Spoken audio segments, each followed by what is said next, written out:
Well, welcome to a new Harry's Garage video, and yes, I am back at Prestige Refinishing, which, if you've been looking at the channel recently, is where my Lancia Zagato was transformed from an ugly duckling into a beautiful, as it came out of the factory in 1972 Zagato, which I'm really chuffed about. And if you watched the final video on that, you would have noticed I brought the Ferrari Testarossa down because, having witnessed Sam and Aid their magical work on metalwork, I wanted them to have a look at the Testarossa as well, because I bought my Testarossa, if I look back, 2014, and I bought it at Silverstone Auctions, and in the description it had, in its previous life, in about 95, 96, it had something that was termed an uneconomic repair. It was a nonsense little accident, hit a curb, but it damaged the front of the Testarossa. And they put it back together. The owner bought it off the insurance company, as used to happen there. The actual repair, we'll have a look at it later, but I think it was about £16,000. At the time, Testarossas were only worth about £20,000. So the insurance company said, no, it's uneconomic repair, and back then the owner bought it off and had it repaired himself. Trouble was, it wasn't quite done correctly, and I bought it at Silverstone Auctions for £54,000, which was a fair bit off market price at the time. It was about £70,000, knowing that it wasn't quite right and this had happened in the past. I was very happy with it because I was just bought it to drive it. It was one of the best conditioned Testarossa I'd inspected. I inspected a lot, and it was the sweet spot for me of the Testarossa races. It was 1987, and that meant it didn't have catalysts. And it also had the knock-on wheels. You see, we've got a Testarossa here as well. You've seen the later ones had these bolt-on wheels, and they also had catalysts. The early ones, Testarossa, monoposto with a single mirror, had TRX tyres, and that meant that you had a metric size wheel. And when I investigated it, Michelin had not made TRX tyres for a Testarossa for about 20 years. So every monitor I looked at had 30-year-old tyres on it. So that's why I chose the 1987, because it still had the knock-on wheels, but you could get normal, regular tyres for it and didn't have to worry about TRX tyres.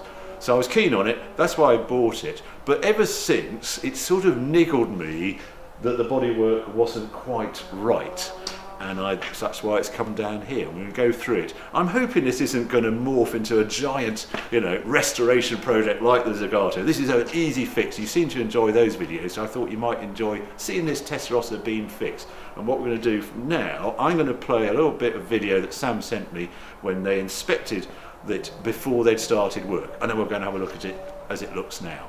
We've got Harry's Ferrari in, he wants us to have a look at, because the front end is a bit out of line. We've got a funny gap here on the bonnet, and these eyebrow panels don't line up properly, and the lamp panels, the lamp units are not fitting in there properly. And I've had a quick look at this, and just by standing back I reckon the chassis is up this side, which would then give us that horrible gap there, because the bumper being fitted onto the chassis would give you a straight line there, but the bonnet is fitted to the brackets that are fitted to the end of the chassis, which would then lift this bonnet up, which gives you that gap there, that horrible gap here. So what we're going to do is we're going to put it on 4 equal stands, pull the bumper off, and then drop check it and make sure that chassis is right. But I think it's about 7mm out.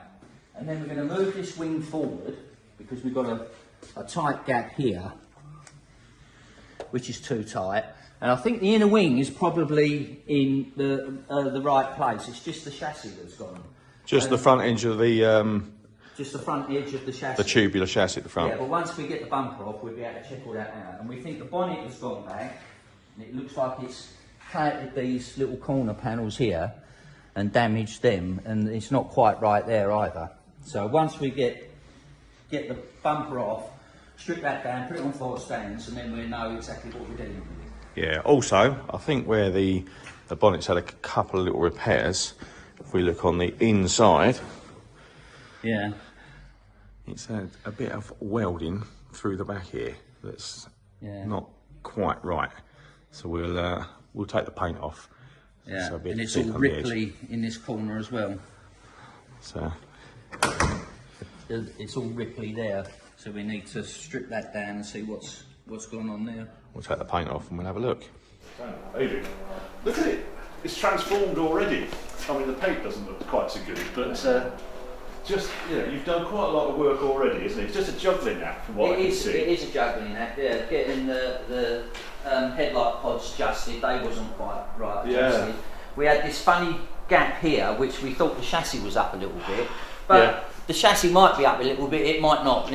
These cars weren't built to an exact tolerance. No. Years ago, when we was using a measuring system, we used to use 3mm either side of the measurement. So you could have, in theory, 6mm tolerance. 6mm. This is a completely different period of Ferrari, isn't it? The way they were put together. And the other bit I can see from when you're doing this bonnet, I just say, oh, the bonnet needs adjusting, but you're actually playing with 5 bits, 6 bits of the bumper, because you've got these weird bits here. These eyebrow panels. Eyebrows, that. Yeah, and then the edge of the bonnet. And it was all to cut. When I look, because this wasn't, when I started looking at it, that was down, wasn't it? It wasn't lined up with that line, but then it lined up with here, and I thought, over to you guys. Really. Yeah.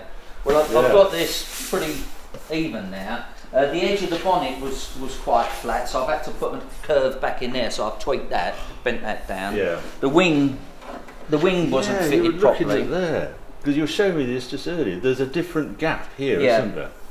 And that's purely the manufacturing. Purely the manufacturing. Yeah. We've measured these pods the same as that car. Yes, I should mention this point. We very handily have a donor Testarossa here that is quite a good to have to compare.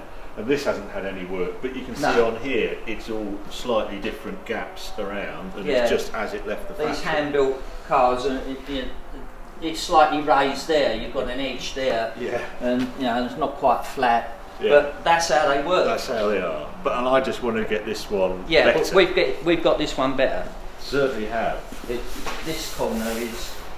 We ought to mention that just slightly there. I've got to get that. Yeah, that's the bit that's annoying you now, because we think where it hit the curb. If I look at the accident report, it was somewhere here, wasn't it? This corner, This corner here. I've got what they were going to replace.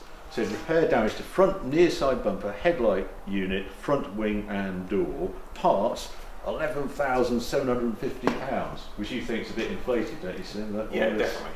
Yeah, the wing would have been the most expensive, probably around 5,000. The bumper around 3. But I don't think they've actually put a bumper on this. You think that's they've definitely put a wing The on. wings, no, The headlight panel, the eyebrow, and the bonnet are original. And the bumper doesn't look like it's a new one. Doesn't it? No, so it's not that had that hard of a hit. No, they said it was caught it in the wrong place. It was in ice, he slid, and it hit a curb, and he said there was a post there which was annoying because otherwise it wouldn't have done anything. But I think he said a letterbox actually.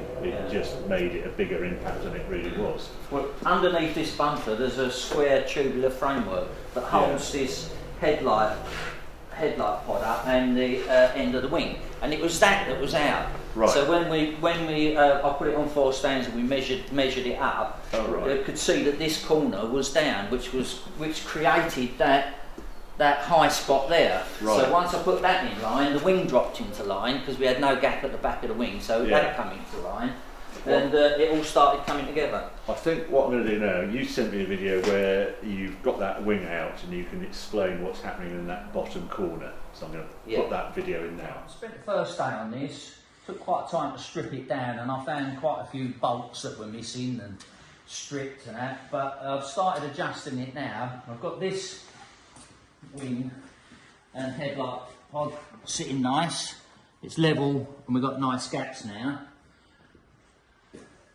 There's a few ripples in this bonnet where it's got filler in. We're going to address that in a bit. And now I've just got this headlight pod sitting nice with nice gaps, but cracked the filler. The filler must be really thick in here, where I readjusted the edge of the bonnet. So we're going to take that out and find out what's actually in there, and also it's ripply up the back here. Yeah, we'll strip the paint right off of this. Yeah, we'll strip it off. This bonnet and these pods, I think. Yeah, they're all full of cracked to hell. I've got the wing off, but the captive nut in the back and the bottom of the seal has been stripped out. So what we do is we'll put an Avdale in there. So that's why the wing was tight at the bottom. That's why it's tight at the bottom. Yeah, you couldn't hold it on the adjustment. This section here was in. I pulled this out, which then pulled this headlight over. So we're getting there now. Now I'll put the eyebrow pieces on, and then the wing on, and then we'll get the bumper on. So we know from the impact that it wasn't that big of an impact, because the bonnet is obviously the original one. Yeah. We've got a little bit of damage on the edge that they've repaired. Not great, but they've repaired it. Yeah. So we can't see any other real. This was just full of filler though. Yeah. Well, so much filler in there. I mean, there's ripples up and down this. So, you know, I've got to try and do that. And this bit had so much filler in it that you'd lost that curve. Yeah. Well, it really annoyed me because I always thought the bonnet was open because it was completely out. Yes, tail end. Yeah, I've had to just tweak the end of this, and then the bonnet never had the same curve as the wing. It was flat. So I've adjusted that, tweaked that as well. Then was there something here? Was there a little it's damaged. It's damaged through here, and this line under there was all wavy. So I've straightened that up, and then we've come into all this filler. Right. So and this is the layers of paint. So that was a red someone did, and then they did another red. Do you think? Yeah. And then this we got another one there, and another one. So you've got 1, 2, 3 lots of red. They filled on top of the paint as well. So this. Is that a no-no? Yeah, it's a no-no. So really they should have stripped that off and then repaired it. So we've got filler. Yeah. Or is that filler there? Yeah, filler. You've got filler paint and then filler there. That green is filler. So it's got 2 lots of. Yeah. So then what happens then is there's so much material on it, it starts to crack, which was what we saw on this edge. Yeah. So you need to get that. There was a little crack just on that wing there, we didn't see the filler there. So I've sanded that out just to see what was the problem with that. Got in here. But also with the amount of paint and filler that was on the edges of this, we lost the gaps. Yes. You know, you can lose eighth of an inch there easy. And that's why your bonnet was rubbing the headlight panel. Yeah. That's it. And that was just amounts of paint and filler. Yeah, well I've taken all the paint off of all the edges, and then you had just the pods then to work with. Yeah, I mean this headlight pod was about sort of a 1/4 inch thick of filler. Yeah, it was There's only one little tiny dent in that pod, and it's got a slight shadow there, but other than that was it. Yeah. Absolutely no need for that. Oh, just as a side note, I love coming down here because you always get this soundtrack happening in the background because we are right next to Brown's house, aren't we? Yeah. And there is a track day happening at the moment. So sometimes it's cars today, isn't it? Like the sound of things. Yeah. Well, it's looking a whole lot better. I can't get over it. And the other problem you were saying, if we just lift the bonnet, there was a problem with this, wasn't it? The rubber was just too thick. So it's actually squeezing that bonnet and pushing the front edge of the bonnet up in the air. And then it doesn't obviously fit properly down the sides of the wings. Which, because I had this problem, it used to pop these. As I went over a bump, it would pop it. It was always under. It was all under pressure. And Aidy's actually manipulated that this section here as well, and actually moved the bonnet around. So that's taken some of that pressure off. Yeah. So it definitely needs a new bonnet seal. And there's quite a lot of sand and mud at the bottom of this, wasn't there? It's like it'd been somewhere weird, like Morocco, wasn't it? Yeah. Sahara. Planing over the dunes. If you all look down here, utter mess. This is genuine. Yeah. Moroccan mud.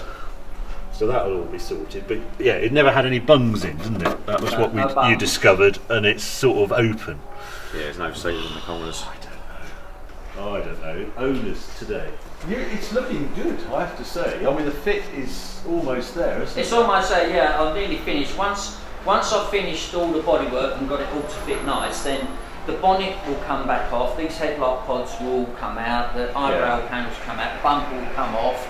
Yeah. And then Sam will then repaint the wings and repaint over all the bolts, so it's all as it should be. Right. And then we will reassemble everything again. We will take that wing back off actually, because the inside of this wing has actually there's nothing on, no protection on it. There's no paint on the inside of that wing. So we'll redo that. Yeah, and then put it back on. Don't know what you mean by because it's a new wing. It's just come out with the E-coat on it. Oh, I see. So there's no paint, no primer, no stone chip under there or anything. Oh, I see. Oh, you'll do that. Oh, that's cool. And the other thing you were saying was quite an interesting remark that even that being a new wing isn't the right shape. No, it took some minute of placing at the front, didn't it? Yeah, I had to readjust this line here, just tweak the end out. And you had a theory on that? They were, well, I mean, sometimes they used to say that these were seconds from the production line. That's just and hearsay. then here's Well, spare panels for second. Yeah. Yeah, they didn't make the Second. production line. Oh, Oh, right. well, we'll sell it off as a spare wing. Yeah. Because it's not quite the same The shape. shape was all wrong just here as it sort of went up into the air. There. Yeah. And the fold on that edge was slightly wrong, wasn't it? Yeah. Which you had to put back in. And obviously the wing hadn't been drilled. So there was only one fixing at the front, nothing at the But they back. never actually put the right fixes on it. Well, I'm very glad it came down here. I'm going to put that down again just so we can see it closed again. Just drop it. Yeah? What, there we are. Oh, you've actually got the catches working. Yeah. It's all in line. That's how you should shut up on it, just drop it. Don't press them. Right. Yeah. Well, so this you one you press never these. could. I always had to press it both sides there and there. No, Yeah, can't just drop it. it's tight. So once the rubbers go in, that'll all be Yeah. good. Good. And you also noticed that I had a little ding on the Little side ding there. on the Yeah, corner guilty there. as charged. When I was knocking on the spinner, I hit it with a hammer. Oh, you done that? I did. I swore like a trooper. I couldn't believe I'd done that. But there we go. That was been the arching, that must have been quite a good whack. Well, I was trying to get it tight, wasn't I? And I was working in the garage really tight, and I thought, you plonker. Anyway, but there's not a lot of corrosion anywhere else really on this. It's all good. Yeah. Well, great. So what's next? So you're nearly ready for paint. Are you going to strip this all down as well? Well, I'll check the bumper actually. When we sand this down, I'll check it and see how much paint is actually on that, because that only could have been a second-hand bumper. I don't think it was a new one. So we'll just check the amount of paint on that. And there are one or two stone chips, which is from the Sahara as well. So it's high time it got painted. Yeah. We'll pull that wing back off, like I said. We'll redo the inside of that wing. Yeah. Both wings haven't got the seal on. Yeah. They should have. So we'll put that back on, and that one's missing. This one's missing as well. And then I'll paint the inside edges. Put this on and paint it on the car. All right, guys. And some new rams for the bonnet. Well, thank you very much. It's been transformed, and I will keep away from curbs and letterboxes from now on. Yeah, but I know where to come. It should look slightly different next time you see it. I think so. Yeah. So there you go. There's another Harry's Garage video. I hope you enjoyed a sort of background of what's happened to the Testarossa down at Prestige Refinishing. If you like this video, then keep watching. Keep subscribing. More videos coming on very soon.